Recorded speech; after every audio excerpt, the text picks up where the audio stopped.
Hey, what's up guys? It's been a while since I've done one of these. I wanted to give you an update and give you some of my thoughts on discipline and motivation.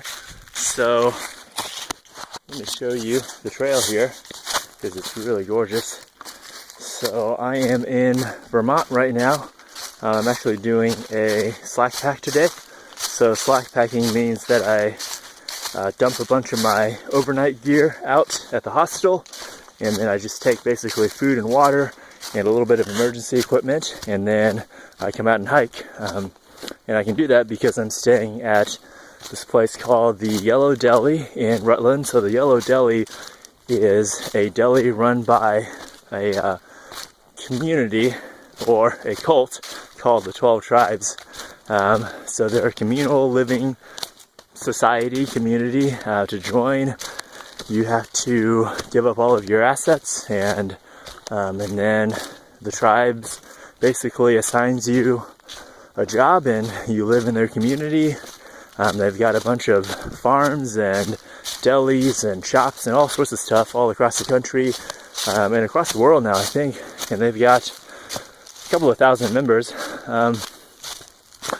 And I first experienced them when I was in Lancaster. I always forget that town's name. Lancaster in New Hampshire. They had a community there, and then they have a big Yellow Deli in Rutland in Vermont, which is where I'm staying. And they're really, really, really nice people. I mean, people call them, a cult and whatnot. They certainly live differently than most of us, and I don't think I could do the whole you're basically giving yourself into the community and working as a whole or whatnot, which is a good idea, but you're losing a lot of individualism.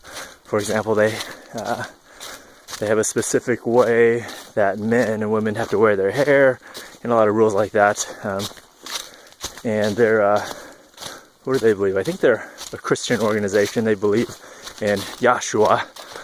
So that's been pretty cool. So anyway, I'm staying there at the Yellow Deli, and in Rutland there's a bus system. It drops you off at two different points along the trail, which are 22 miles apart. So what that means is I got off last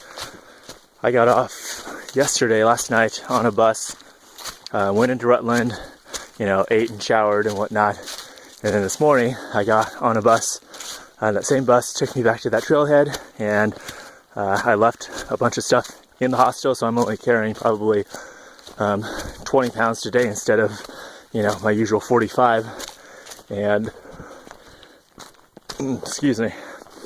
And then when I finish my 22 miles this evening, I can just catch another bus, go right back to the Yellow Deli, and spend another night in town, watch more Netflix. I've been watching the second season of Narcos, which is really good, and eat some good food.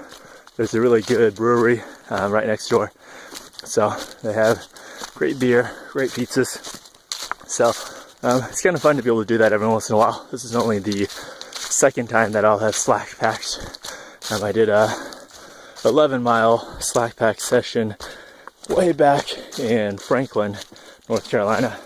Overall, it's most of the time, if you want a slack pack, you've got to pay for it, and it feels a little bit like not really cheating, but it feels, not in the spirit of a wilderness hike to leave half your stuff in a hostel and then get picked up and taken back to a hostel to sleep in the night. So I usually don't do it, but since the option was available and so easy to do in Rutland, that's why I'm doing a slack pack, because it is nice to knock out a big 22-mile day without too much stress, and to be able to go back and eat more good food and just rest a little better, be in a warm bed, because it is getting cold out here. Holy cow.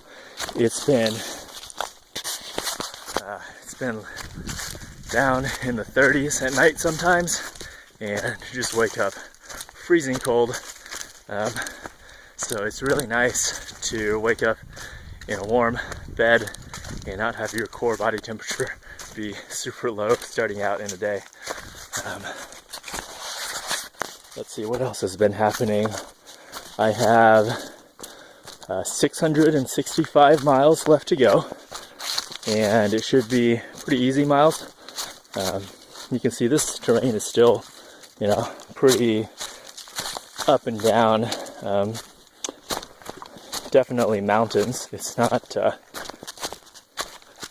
is that black thing that keeps going across? That's strange.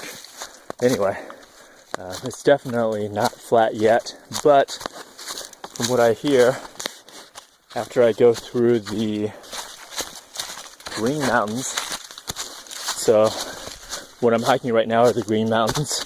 I'm going to go up Mount Killington in probably another mile or two. That's kind of one of the last big peaks. It's at, the peak is at 4,200 feet. The AT skirts the peak, and we go up to 3,800 feet.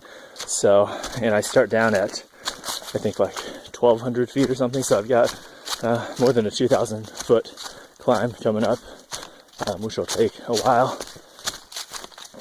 Put that into perspective, that's like climbing 200 flights of stairs, or 200 stories in a building, and then strap a heavy backpack onto your back and have super sore feet and sore knees and stiff everything, and you've been hiking for 1,500 miles already. It gets challenging, but I don't know, I'm still having a great time out here.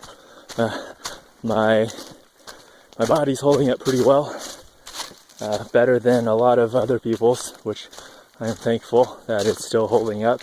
At this point in the game, people are just broken. Like, their bodies are just breaking down, and everyone walks around like old people with arthritis. It's really kind of funny when you see a bunch of hikers. They'll have hiked 20 miles in a day, but then they'll get to a camp and they waddle over to the water because as soon as you sit down, everything gets super, super stiff. It really is like a bunch of geriatric people. So I think at this point, through hiking probably crosses the line from being healthy into being unhealthy, because your body's just not meant to do this for this long. But it's not a big deal. Just gotta give some rest and recovery time when I get back home, eat well, get back in the workout, and everything should repair itself within a few months. Let's see, somebody I was hiking with possibly got Lyme disease. They found a tick on their hip, and it had the classic bullseye around it, and now it's all inflamed and infected looking, so they might have Lyme disease. That's another concern out here. Lyme disease sucks. It makes all of your joints swell and just kind of wrecks your life. So to get rid of it, you need to catch it early. You need to go to the doctor, and they give you this big long course of antibiotics. It's like 8 or 10 weeks. It's a really long course of antibiotics. So the best thing is to try to avoid it, and you can do that. Ooh. These are yellow blazes. Oh, okay, I'm good. So, right, you follow the white blazes, but when you see a yellow blaze, that should concern you. I guess those are trees that need to be cut down or something. Anyway, you just need to prevent Lyme disease. So you can spray down all your clothes with permethrin, which will kill ticks when they crawl over the clothing. And the other big thing is just don't sit in long grass. I never bring my tent, or I never bring my pack inside my tent, because you think your pack, you're constantly setting that down in grass and whatever else. You're not really paying attention to it. Really easy for ticks to crawl onto there. And then if you put your pack in your tent, it's really easy for ticks to transfer onto you in the night. But I haven't had any ticks yet this whole trip, which is really great. Knock on wood, I won't get any more. Hopefully it's getting too cold for them. Yeah, that's what's been happening with me. Just been hiking. Now that I'm through the whites and the terrain is easier and it's not a bunch of rocks and roots and other crap, I have been able to do bigger miles. I've been doing more 20-mile days. Today I'll do 22, so hopefully I can keep that up. And I should be able to, because it's just going to get easier from here all the way to Harper's Ferry. So that means I should be on the trail for maybe another month and a half, but definitely be able to get home in time for Thanksgiving.